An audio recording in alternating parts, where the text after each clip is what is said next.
Welcome back to the deep dive. We're here again, sifting through that pile of sources you sent over articles, notes, reports, trying to, pull out the really key nuggets of knowledge. That's the plan. Today, we're digging into something really quite disturbing, an unsolved case from 1967 Manila. It got nicknamed the Manila Jigsaw Murder. Right. And we've got a set of sources that map out the investigation into Lucila Lalu's death. So our job today is piecing together what we actually know, who the main players were, and looking at the theories, I suppose, that have popped up over the decades. Does it make sense of it all? Exactly. It's like a puzzle, but, well, some pieces are definitely missing. Okay, let's dive in. Where does this grim story even begin? What do the sources say about the initial discovery? It kicks off in late May 1967, hot summer day in Manila, May 28th, a Sunday. A local garbage collector is just doing his usual route on Malbon Street. Okay. And he finds, well, a pair of human legs in a garbage can, neatly cut into 4 pieces. Just the legs. Wow, that's incredibly specific and shocking right off the bat. It is. And the sources note a few things. They were cold, like really cold, which suggested pretty quickly they'd been kept in a freezer or something similar. Air refrigeration. Yeah. And they were wrapped up in newspaper. Specifically, paper dated May 14th, so about 2 weeks old at that point. May 14th. And another detail, investigators noticed the toenails were painted, looked like a professional pedicure. That made them think initially the victim might be, reasonably well off. Interesting. Was that the only find, or did more turn up? Well, there was a bit of initial confusion. Police wondered if the legs might belong to a decomposed hand found a few days earlier. Oh. But they quickly ruled that out. The decomposition rates were totally different. The legs were preserved by the cold. The hand wasn't. Makes sense. Then just the next day, May 29th, another discovery. A torso with the arm still attached. Okay, where was this found? This time it was along EDSA, the main highway there near the Guadalupe Bridge. A completely different location. And these remains, wrapped in newspaper, dated May 23rd. So, legs found on the 28th May 14th paper. Torso in the 29th May 23rd paper. Different parts of the city. That already points to something quite deliberate, doesn't it? Absolutely. Planning, transport. Whoever did this needed access to cold storage and a way to move these parts around Manila without being noticed. So how did the police figure out who the victim was working with just these parts? The torso was key. It had fingerprints. Ah, okay. Luckily, they were able to lift prints, ran them through their records, and bingo, they got a match. The victim was identified as Lucila Lalu. She was 28 years old. Lucila Lalu. Okay, so who was she? What did the sources tell us about her life? Well, she originally came from Pampanga, which is north of Manila, moved to the city, probably late 50s, early 60s, like a lot of people, just seeking, better opportunities. And it sounds like she found them or made them. She really did. Started as a waitress, apparently. But she was sharp with money saved up and became a businesswoman. Opened her own places. Really? Like what? Lucy's House of Beauty, a salon. And also Pagoda, which was a restaurant, cocktail lounge, and a nightclub. Wow. So she built quite a bit for herself. But the sources also hint her personal life was complicated. Yeah, that's putting it mildly. Yeah. Around the time she was setting up these businesses, she met a police officer named Aniano de Vera. Okay. Now, he was married, but they started a relationship, lived together common law for about 7 years, and they had a child together. 6-year-old at the time she disappeared. Right. And the complications didn't end there, did they? Other relationships mentioned. Yes. It seems it was pretty well known, sort of an open secret, that she had other lovers besides de Vera. And that becomes important later. It definitely does for the investigation. The reports even speculate that maybe her disappearance wasn't flagged immediately by family or friends because this part of her life was known. Maybe they assumed she was just away with someone else. Okay, so a successful, independent woman, complex personal life, victim identified. What were investigators thinking about the killer at this stage, based on the evidence? Well, the way she was dismembered was a huge focus. The cuts were described as, expert, very clean. So not just a random frenzied attack. No, not at all. It suggested someone highly skilled with a knife, someone who possibly had medical knowledge or anatomical knowledge, maybe a doctor, maybe a butcher, maybe even someone military or police trained in certain techniques. And combining that skill with the freezing and the scattering. Right. It paints a picture of someone methodical, someone with access to a freezer, maybe a big one, maybe even a refrigerated truck or something. Yeah. And the means to transport these packages across the city. Given her known relationships, did the police immediately focus on the men in her life? Oh, absolutely. That was the obvious starting point. Hmm. Her various lovers were prime suspects right away. Several were brought in for questioning pretty quickly. Okay, let's break down who the sources mention as key early suspects. First, there's a Florante Relos. Yeah, Florante Relos, he was young, just 19, worked as a waiter at her place, the Pagoda, and the sources say Lucila was supporting him financially, even rented an apartment for him, described as a love nest. What was his story when the police talked to him? Initially, Relos seemed to have an alibi, said he was out drinking with friends the night Lucila vanished, and witnesses backed him up. So they let him go. Yes, initially. Police figured, young guy, maybe not much motive for something this brutal. It sounds like there's a but coming. His story didn't stay solid. Not exactly. Later on, things emerged that made it look shakier. Reports surfaced that the cashier at the Pagoda told Relos and his friends Lucila might be at the beauty parlor that night. Ah. And then, even more concerning, there were some unverified witness accounts. People claiming they saw Lalu being forced into a taxi with Relos and his buddies right outside the beauty parlor. Wow, okay, that's different. And adding to that, the cashier also apparently mentioned Lucila had already broken things off with Relos. So suddenly you have maybe a motive rejection and these conflicting stories about where people were. His initial alibi starts looking less concrete. Okay, so Relos is definitely in the picture, timeline shaky, potential motive. Who else was a major suspect early on? Her common-law husband, Aniana de Vera, the police officer, remember they'd been together 7 years, had a child. Right. And their relationship wasn't smooth sailing? No. Sources say it was troubled. De Vera was known for having a temper, being jealous, especially about her other relationships. Jealousy is a powerful motive. And there were serious red flags.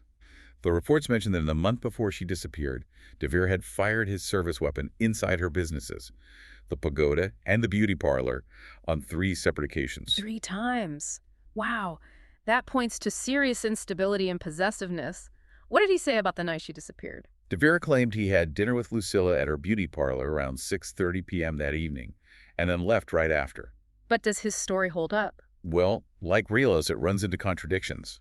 Some of Lucila's own relatives apparently told police they saw her slinking in the salon around the time De Vera claimed he'd already left. And his timeline also clashes directly with what Florante Relos later claimed.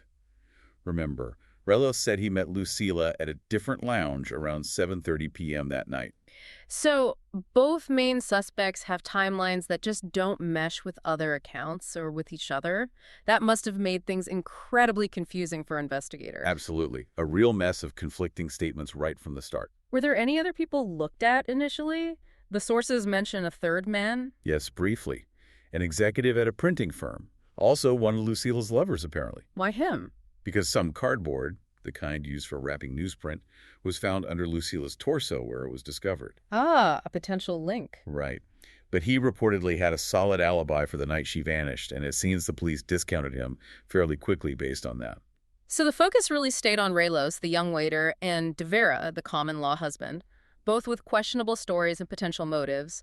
But then things took a really dramatic turn, didn't they? A confession. Yeah, this is where the case exploded in the media. June 15th, 1967, so a couple of weeks after the body parts were found. Newspapers ran huge headlines. A suspect had confessed. A handsome young man, Jose Luis Santillano. Santillano. Who was he? 28 years old, a dentistry student, son of a retired colonel in the Philippine Constabulary, married, father of 5 kids. And his connection to Lucila. He was also one of her lovers. And crucially, he was living in a spare room inside her beauty parlor, boarding there. Living right there at the salon. Okay, that's significant. What did his confession actually say? He provided a handwritten statement. In it, he claimed he'd had a mental blackout. A mental blackout? Yeah. He said Lucila tried to seduce him, he refused, and then she threatened him, threatened to cause the scandal. That's when he claims he just lost his mind and strangled her. Okay. And the dismemberment, did he confess to that too? He did. His statement apparently detailed how he cut up the body and got rid of the parts. He mentioned dumping the head somewhere in Diliman, in Quezon City. Was the head ever found? The sources don't confirm it. It was never reported as found, so it's unclear. He described carrying the parts in bags and boxes, using taxis and jeepneys to scatter them. And what physical evidence did the police say they found to back this up? Police claimed they found dried blood traces under the bed in Santillano's room at the parlor. where he supposedly kept the body for a time. Uh-huh. They also insisted they found a blood-stained hammer, plus the knife and razors used for the dismemberment, hidden somewhere in the mezzanine level of the parlor. Right. So on the face of it, sounds like case closed maybe, confession, some physical evidence, even if the mental blackout motive feels a bit flimsy. But that wasn't the end of Santillana's story, was it? Not even close. It took another wild turn just 3 days later. Santillana completely retracted his confession. Or retracted it. What did he say then? Now, he claimed he didn't kill her at all. He said he was just an unwilling witness. He claimed the murder was carried out by 3 other men. 3 other men. His story completely flipped. What was the new version? He still said the murder happened in the parlor mezzanine, same location. But now he claimed 2 men killed Lucila, while a 3rd guy held him hostage at gunpoint, forcing him to watch. Held hostage. That was a new claim. And he added that a 4th man showed up the next morning and deliberately planted the blood evidence in his room to frame him. Framing him. And he said he got threats? Yeah, he claimed he received notes telling him to keep quiet about what he supposedly saw. Wow. That is a massive change. How did the police react to that? Did they believe him? No, the police basically stuck to their guns. They remained convinced Santillana was guilty. They publicly stated his initial confession was detailed and good enough evidence. They figured the retraction was just him following his lawyer's advice. So they dismissed the new story entirely. Pretty much. The press reported him shouting, "I did not kill her." But the police weren't buying the retraction. So what happened to Santillana in the end? Did they charge him? It's kind of amazing. Yeah. While he was in custody, the police station actually received bomb threats demanding his release. Bomb threats? Seriously? Yeah, adds another layer of weirdness, right? But ultimately, despite the police conviction and that initial confession, Santillana was released, and no charges were ever filed against him or anyone else for Lucila Lalu's murder. The case just stopped. Went cold right there. Essentially, yes. It remained unsolved. But then, decades later, this other really strange theory emerged, trying to connect it to a completely different, very famous, unsolved case. Right, the Black Dahlia connection theory. Tell us about that. Yeah, this came out in 2003. A former LAPD detective, Steve Hodel, wrote a book, Black Dahlia Avenger. His main argument was that his own father, Dr. George Hodel, was the killer in the 1947 Black Dahlia case in Los Angeles, Elizabeth Short, another victim whose body was, meticulously dissected. Okay. And he thought his father might be linked to the Manila murder, too. He did. Steve Hodel suspected his father of multiple murders involving dismemberment, based on the similar surgical-like style. So what was the connection to Manila? During his research, Steve Hodel found out his father, George Hodel, had actually been living in Manila during the 1960s. Really? Why? Apparently, George Hodel left the U.S. right around the time the LAPD's Black Dahlia investigation might have been zeroing in on him. Steve Hodel suggests he might have been fleeing. I see. So George Hodel is living in Manila in the 60s. Lucila Lalu is murdered and dismembered in a very similar style in 1967. The similarity in the modus operandi led Steve Hodel to suspect his father was the Manila Jigsaw killer as well. It's definitely a startling theory, but the sources we have raise some questions about it, don't they? They do. While it's, an intriguing link based on the gruesome similarities, the sources point out problems. Steve Hodel's book apparently had some factual errors about the Lalu case itself. Like what? Like misstating where the torso was found. He apparently wrote Zodiac Street in Makati, but the original reports clearly say EDSA near Guadalupe Bridge.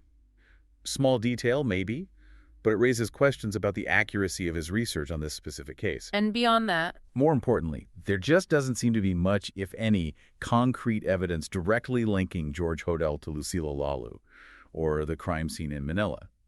It's mostly based on the M.O. similarity and the fact he was in the city around that time. And we should probably mention, just for context, Steve Hodel later suggested his father might also have been the Zodiac killer in California, which, well, it shows the scope of his theories about his father, but that part isn't directly tied to the Lalu case sources we have. Right. It gives context, but the Manila connection itself, while fascinating, seems pretty circumstantial based on what's in these reports. So after all the initial suspects, the confusing alibis, the confession, the retraction, this later Black Dahlia theory, the bottom line is the Manila Jigsaw murder remains completely unsolved. That's right. No one was ever charged.